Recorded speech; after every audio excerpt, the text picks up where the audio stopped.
রাজধানীর ধানমন্ডিতে এবারে ঘটল দিনে দুপুরে দুর্ধর্ষ চুরির ঘটনা, তাও আবার মানুষের সমাগমে মুখরিত একটি শপিং কমপ্লেক্সে। ৩ জানুয়ারি ধানমন্ডিতে অবস্থিত সীমান্ত স্কয়ার শপিং কমপ্লেক্সে ঘটে অকল্পনীয় এই চুরির ঘটনা। সিসিটিভি ফুটেজে বেরিয়ে এসছে চাঞ্চল্যকর চুরির দৃশ্য।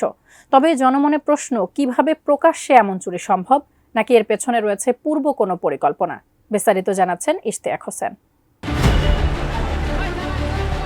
রাজধানীর ধানমন্ডিতে অবস্থিত জনপ্রিয় শপিং মল সীমান্ত স্কয়ার। ৩ জানুয়ারি ছুটির দিনে শপিং মলে ছিল জনসাধারণের কিছুটা ভিড়, তবুও একটি চোরচক্র অসাধ্যকে সাধ্য করে। এত মানুষজনের মধ্যেই মাত্র 7 মিনিট 25 সেকেন্ডে চুরি করে ক্রাউন ডায়মন্ড অ্যান্ড জুয়েলার্সের সবকিছু। সিসিটিভি ফুটেজে মিলেছে দুর্ধর্ষ সেই চুরির সম্পূর্ণ দৃশ্য। ছুটির পাশাপাশি জুম্মার দিন হওয়ায় স্বাভাবিকভাবেই দোকানের কর্মীরা নির্দিষ্ট সময়ে নামাজের উদ্দেশ্যে চলে যান।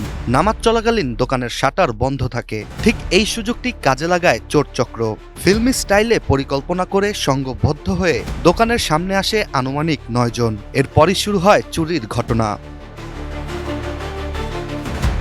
প্রথম দিকে 9 জনই দোকানের আশেপাশের অবস্থা পর্যবেক্ষণ করছিলেন। চোরচক্রের 2 জন বাদে সবার মুখেই ছিল মাস্ক। পরবর্তীতে সুযোগ বুঝে ক্রাউন ডায়মন্ড অ্যান্ড জুয়েলার্সের শাটারের সামনে চাদর মেলে দাঁড়িয়ে পড়েন একজন। অন্যদিকে চাদরের পেছনে লুকিয়ে শাটারের তালা কাটার কাজ শুরু করেন অন্য 2 জন।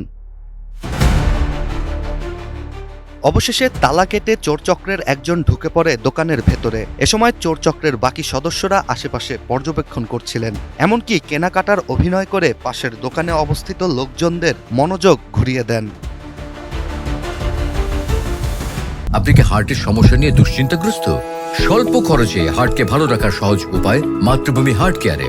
শাটার ভেঙে ক্রাউন ডায়মন্ড অ্যান্ড জুয়েলার্সে প্রবেশ করার মাত্র 7 মিনিট 25 সেকেন্ডেই বেরিয়ে আসে ওই চোর। আর এই কিছু সময়ের মধ্যেই দোকানের মূল্যবান সবকিছু একটি ব্যাগে করে নিয়ে চলে যায় চোরচক্র। চাঞ্চল্যকর এই চুরির ঘটনা জানাজানি হলে আশেপাশে আতঙ্ক ছড়িয়ে পড়ে। এছাড়া ক্রাউন ডায়মন্ড অ্যান্ড জুয়েলার্সের মালিক কাজী আকাশ বাদী হয়ে ধানমন্ডি থানায় একটি মামলাও করেছেন, যেখানে তিনি জানিয়েছেন চুরি হওয়া দোকান থেকে আনুমানিক 159 ভরি স্বর্ণ নিয়ে গেছে চোরচক্র।